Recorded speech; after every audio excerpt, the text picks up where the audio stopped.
I was in the middle of analyzing the latest sales data when Martin barged into my office, making no effort to knock.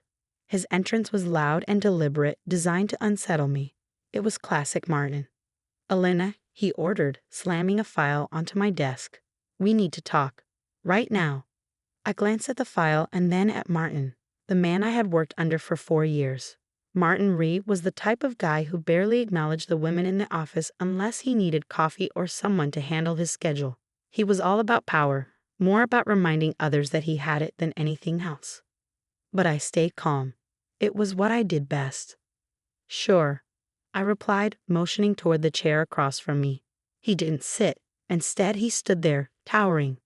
"The board's decided to restructure the leadership team. We're moving in a new direction. Frankly, we need leaders, not people who just crunch numbers." I blinked, momentarily taken aback. "Are you firing me?" He grinned smugly, like he just pulled off a major win. "Let's not get dramatic. We're letting you go. Effective immediately. No warning, no feedback on my performance, and certainly no acknowledgement that my department had just posted the highest growth in revenue in 3 years. "I see," I said, keeping my voice even. "May I ask why?" His words were sharp. "You don't have vision. You're good at managing tasks, not people. And let's face it, this industry needs strong leadership. Assertiveness. Confidence. Qualities you haven't exactly shown." There it was, his veiled jab at my gender, all dressed up in corporate jargon. He didn't see me as a leader, not because I hadn't delivered, but because I didn't fit into his outdated expectations. "I understand," I replied, still calm, emotionless. Martin squinted at me, thrown off by my lack of reaction. He'd been expecting anger, maybe even tears. But I'd long since learned to control my emotions in boardrooms full of inflated egos. "I'll need your badge and laptop by the end of the day," he added. "It will disable your access at 5:00 p.m. HR will give you your severance details." I nodded and stood up, extending my hand. "Thank you, Martin. I appreciate the clarity." He hesitated for a moment but shook my hand. "Good luck." As he turned to leave, pleased with himself for his little power play, I sat back down and exhaled slowly. My hands were steady. My breath didn't falter. In fact, I felt a sense of relief. Because what Martin didn't know, what no one in that building knew, was that I wasn't just a department head. 2 weeks ago, everything had changed. Something big. And I'd been waiting for the right time to act on it. I looked at the framed photo on my desk, my father proudly smiling at the ribbon-cutting ceremony when he opened the company's first regional office. The very same company that had just shown me the door. I traced the frame with my fingers. "You told me to wait, Dad. Wait until the time was right." I gathered my things. I didn't take much, just a few personal items, a mug my team had given me last Christmas, and a pile of notebooks filled with ideas that never made it past Martin's desk. As I walked through the office, I could feel the curious eyes of my coworkers on me. Some gave me sympathetic glances. Others avoided looking at me. No one asked questions, but I could see it on their faces. Did she get fired? What went wrong? I left the building quietly, offering only a small, polite smile. No drama, no fanfare. And as I stepped outside into the sunlight, it felt like the weight of 15 years in that company had lifted from my shoulders. They thought they'd ended my career. But in reality, they'd just given me the green light. I pulled out my phone and texted my lawyer. "It's time. Prepare everything." The reply came swiftly. "Understood. We can schedule the shareholder meeting within 5 business days." I glanced back at the building that shimmered in the sunlight. Martin thought it was over.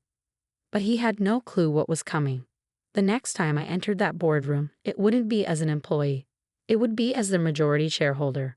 And the smile I wore that day would be genuine. 2 weeks earlier, I'd sat in a quiet, wood-paneled office of my family's lawyer, staring at an envelope I wasn't allowed to open until midnight on my 30th birthday. My father had always enjoyed theatrics. He believed they made significant moments feel even more important. And this, apparently, was one of those moments.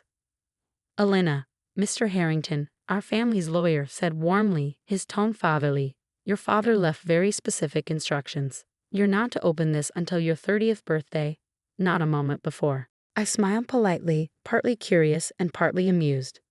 "What is it?" "A delayed birthday card." He gave me a knowing look, the kind that said he wouldn't spoil the surprise. Your father was a man of great vision, he said instead, and he trusted you more than anyone. That statement stayed with me in the days that followed. My father, the founder and former CEO of the company that had just let me go, had always believed in planning for the future. He had faith and foresight. And he had faith in me. When he passed away 5 years ago, the company changed. It became more impersonal, more focused on the bottom line than on the people who had made it successful.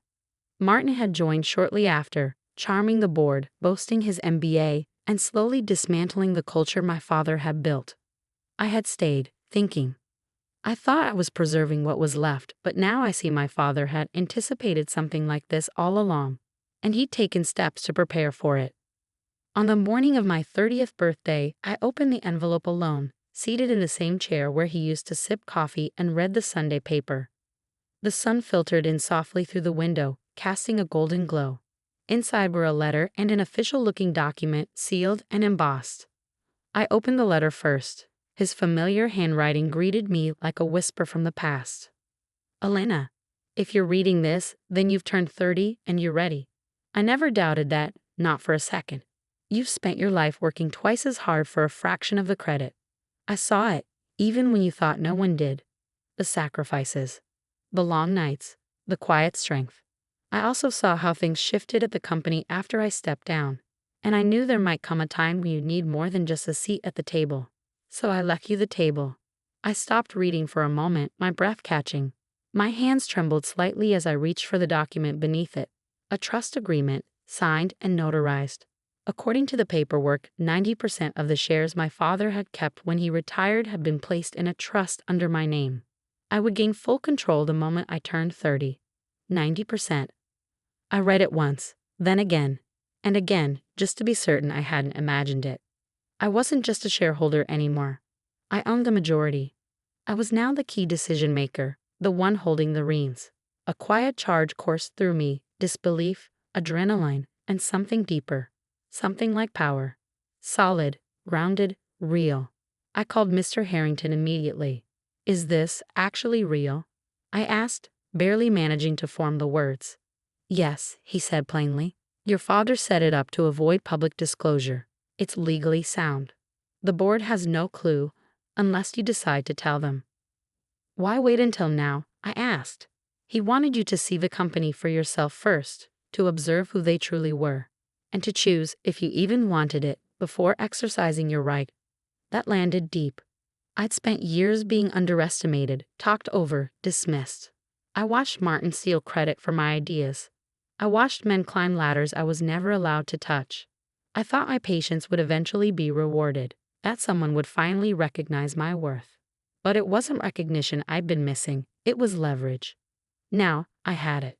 I scheduled another meeting with Mr. Harrington for the next day. We need to talk about the next steps, I said. He nodded. We'll prepare the paperwork to call a shareholder meeting. Once it's finalized, the board will be notified. Hold off on notifying them, I replied. Not until I say so. There was a pause. Elena, may I ask what you're planning? I glanced out my apartment window, watching the blur of city traffic. Life moving on, unaware that everything was about to shift.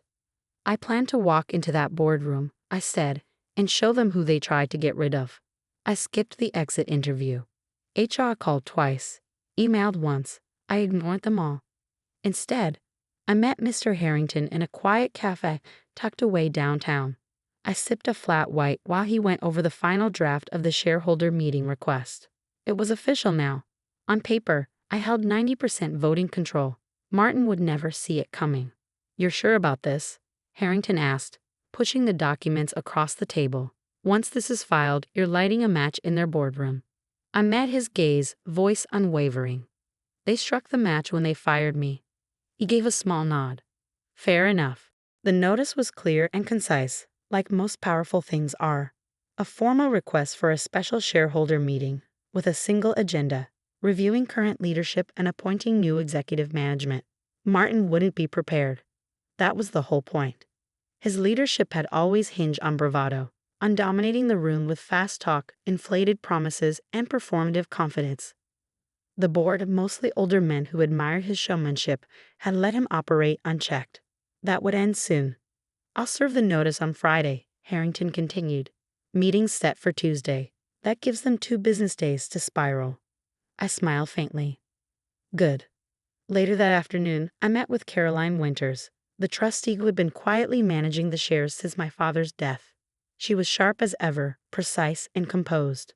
I've watched him chip away at your father's legacy for years, she said, sliding a folder across her desk. You owe him no courtesy. The folder contained everything I needed: share certificates, voting histories, and a detailed breakdown of the company's current performance under Martin's leadership. Employee morale had plummeted. Staff turnover was rising. Perks for executives had ballooned, while profits were flatlining, even as the market surged. He's been covering with inflated forecasts, Caroline said. If this keeps up, the company won't survive the next 2 years. I nodded slowly. The numbers will speak louder than I ever could.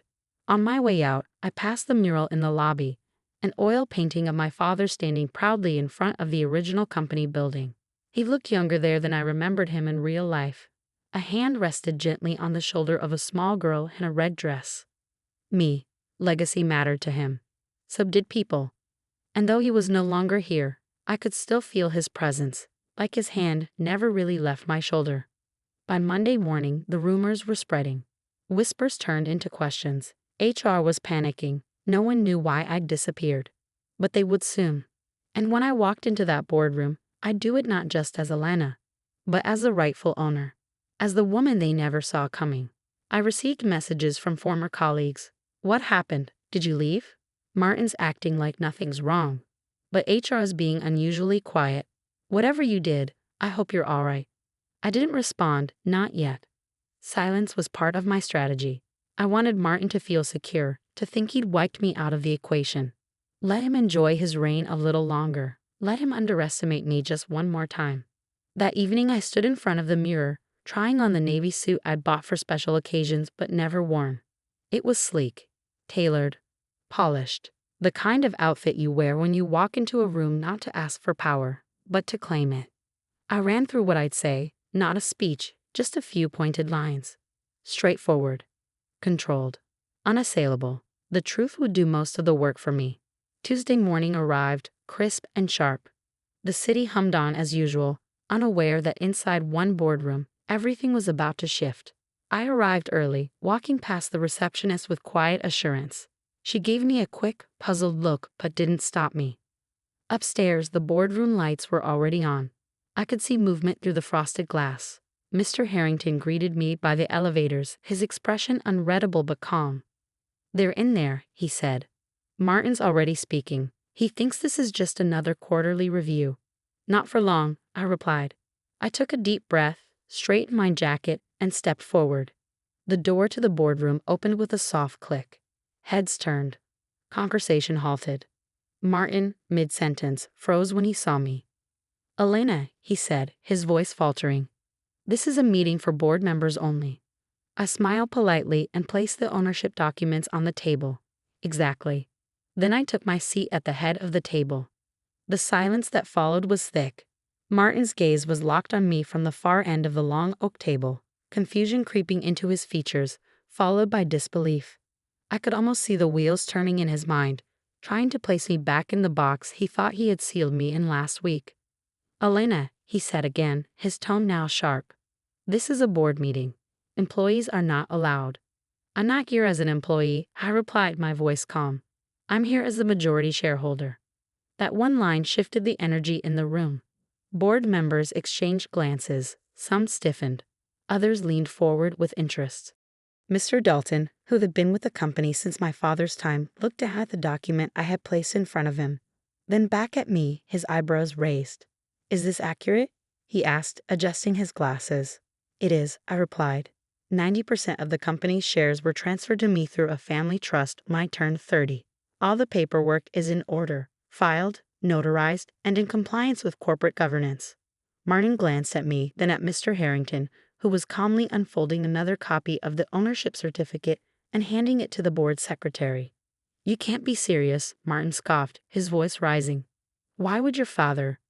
Because he trusted me, I cut in, and because he knew exactly what would happen to this company without oversight. The room was silent again. Even without saying it outright, everyone knew what I meant. Since my father's passing, Martin had soured the company culture. He prioritized loyalty over ability, appearance over results. And the numbers were beginning to reflect that. "Let's get to the point," I said, opening the second folder I had brought. "As majority shareholder, I've called this special meeting to review the current executive leadership, including the position of CEO. Martin stood up, his face flushed with anger. "This is a coup. A personal attack. You think you can just waltz in here?" "And I'm not asking," I interrupted, my voice firm, just loud enough to command the room. "I'm exercising my rights." Then I slid the financial report across the table. "Let's talk about performance." I didn't need drama. The numbers spoke for themselves. Employee satisfaction had dropped 38% over 2 years. Turnover in key departments had risen by 47%. 3 major discrimination complaints were under review by HR. Revenue growth had plateaued despite a booming market. I've compiled testimony from department heads, employee surveys, and financial audits, I continued. I've also documented misuse of company funds, unauthorized travel, excessive executive bonuses, and misleading reports to investors. I glanced at Martin. "All signed off under your leadership." Board members began flipping through the pages. Mr. Dalton looked genuinely troubled. The CFO, who had been silent until now, leaned over to whisper something to the general counsel, who immediately started typing on his tablet. Martin clenched his jaw. "You're twisting the facts to make your petty vendetta seem legitimate." "I don't mean to twist anything," I said. "I have the evidence. You assumed no one with enough power would ever challenge you. That ends today." I let that statement hang in the air for a moment. "Effective immediately," I said, pulling out the final document, "I'm submitting a motion to remove Martin Ree as CEO. As majority shareholder, my vote alone is enough to carry the motion." The board secretary looked shocked. You don't need a second vote. I own 90%. I spoke plainly. A majority by any standard. Mr. Dalton cleared his throat, acknowledging the gravity of the situation. "As per company bylaws, the motion will be effective once the paperwork is finalized." Martin's fist crashed onto the table. "You can't do this. I already have." There was no need for security. Martin didn't resist, though his exit was marked by a storm of rage and disbelief. But there was something oddly satisfying in watching him go. He no longer exuded power. He looked small. As the door shut behind him, I took a deep breath and turned to face the remaining board members. "This company deserves more," I said firmly. "So do its people. And that's what they'll get from now on." Mr. Dalton nodded slowly, a small smile tugging at the corners of his mouth. "Welcome back, Elena." By the end of the week, Martin's nameplate had been removed from the CEO's office door. I didn't rush into that office. I didn't need the symbolic gesture of sitting behind a bigger desk to affirm my place. What mattered more was something else, rebuilding the soul of the company my father had created. The Monday after the shareholders' meeting, I called an all-hands meeting. The same conference hall where Martin used to strut around with sales charts like trophies, dishing out empty praise to the same select few over and over. This time the atmosphere was different. There was curiosity in the air, cautious optimism. Employees trickled in slowly, talking amongst themselves. The first rows remained empty as if no one wanted to appear too eager. Some looked anxious, others skeptical. After all, they'd been burned before. I stood alone at the front, without notes, without slides, just my truth. "Some of you know me," I began. "Some of you only know the version you've been fed. But let me be clear. I'm not here to seize power. I'm here to rebuild trust." A few heads tilted in interest. They were listening now. "For years, this company thrived because of its people, your ideas, your late nights, your belief in what we were building. Somewhere along the way, that got lost." I paused, letting the silence settle over the room. "I was fired last week," I said, a faint smile crossing my face. "Told I wasn't what the company needed, that I didn't have the leadership to take us into the future." A few chuckles rippled through the room, but the tension began to dissolve. My honesty was cutting through their defenses. I didn't fight it, not then, because I understood something Martin didn't. Leadership isn't about noise or ego. It's about vision, respect, and lifting up those who do the real work. I looked out at the crowd, locking eyes with a few familiar faces, engineers I'd worked alongside, assistants who had been overlooked, analysts who had been buried under layers of corporate pretense. Starting today, everything changes. In the following 2 weeks, I did something unorthodox. I listened. I met with everyone: department heads, team leads, interns, receptionists, custodial staff. I asked what wasn't working. I asked what they needed. I asked who deserved more. And then I acted. I promoted Maya from customer service to head of client experience, a role she'd effectively been filling for a year while her manager took credit. I rehired Kevin, a brilliant product developer who had left after being passed over for promotions in favor of less qualified men. I overhauled HR completely. The neglected complaints were read, every single one. Within a week, several mid-level managers were quietly let go, people who had fostered toxic cultures of fear and favoritism under Martin. And then I launched the People First initiative, a program my father had always envisioned, to recognize innovation, reward collaboration, and ensure equity, no matter the job title. No more whispered rumors. No more glass ceilings. Just dedicated people doing great work and finally getting the recognition they deserved. Late one night, I walked the halls of the office alone. The atmosphere had changed. It was lighter, more vibrant. The break room was filled with laughter again. People stayed late, but not out of fear. They stayed because they wanted to. Desks were personalized again: family photos, plants, mementos, things that had disappeared under Martin's reign. In a quiet hallway, I passed a whiteboard near the engineering bullpen. Someone had written in blue marker, "She came back." 3 simple words, underlined twice. I paused, reading them over and over. Not, "She took over." Not, "She fired Martin." She came back. That mattered more than any title I could hold. The following week, I moved into the CEO's office, not because I needed the space, but because it was time. The nameplate was new, sleek, brushed steel with simple, elegant lettering. Alana Wren, Chief Executive Officer. I didn't bring much with me, just one framed photo. My father and I, on the company's opening day. Both smiling, both full of hope. I placed it on the corner of the desk and sat down, not with a sense of conquest, but with a sense of continuity. This wasn't just my company now. It was my responsibility, and I intended to honor it. It was exactly 1 year to the day since I'd been fired. 12 months since I walked out of this building, dismissed with a cardboard box, a polite smile, and the words, "Not what the company needs." 12 months since Martin had stripped me of my title, not realizing that I held something far more powerful. And now, standing in front of the same glass doors, this time in a tailored suit, a sleek leather folder under my arm, and the weight of the company's future resting squarely on my shoulders, I felt something unexpected. Not anger, not triumph, just peace. I nodded to the front desk receptionist, who now stood as soon as I approached. I walked in. "Good morning, Miss Wren," came the greeting. "Please, just Elena," I responded with a smile. "We're all on the same team here." The elevator chimed gently as I ascended to the top floor. What had once been Martin's turf, but now it was mine. I hadn't renovated it for show. I kept the walnut desk, the large windows with the city view. The only thing that had changed were the photos on the walls, images of our employees, team building trips, and product launches led by the names that had too often gone uncelebrated. And on the far wall, behind my desk, hung a large portrait of my father, not as a tribute to him, but as a reminder to myself. I sat down, opened my laptop, and started going through the quarterly report. It was our strongest quarter in 5 years. Customer satisfaction, up by 23%. Employee retention, up by 41%. Revenue, breaking records. But the numbers alone weren't the story. It was how we got there, ethically, collaboratively, transparently.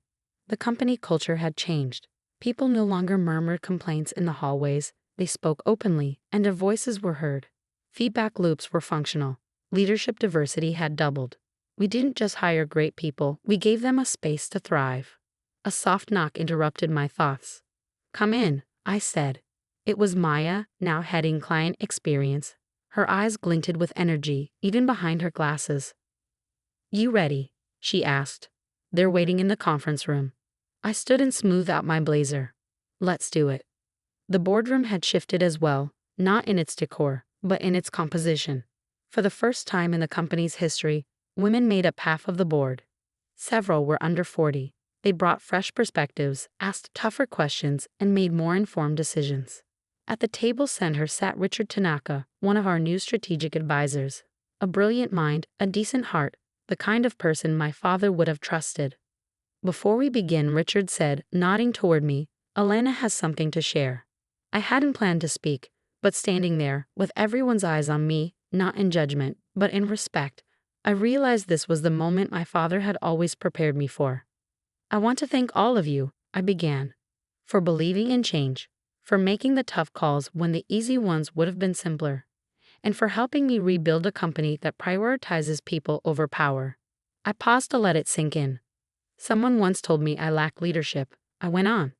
But leadership isn't about volume or titles. It's about vision, accountability, and the courage to do what's right, especially when it's inconvenient. I smiled, not for show, but because it was true. My father built this company on those values. I'm proud to say we're finally honoring them again. A brief pause, then applause. It wasn't loud, but it was warm and sincere, the kind that stays with you. That afternoon, I took the long route back to my office, walking through each department like I used to when I was just another face in the crowd. I stopped to check in with teams, laughed with developers, and high-fived marketing interns who had just launched their first big campaign. In the break room, someone had baked cupcakes for an intern's last day. I grabbed one, sat with them, and chatted about nothing important for 20 minutes, because this wasn't just the company. It was a place where people felt they belonged. And that, more than stock prices, titles, or revenge, was the real victory. Thanks for watching, and see you again in the next video. Stay stunned.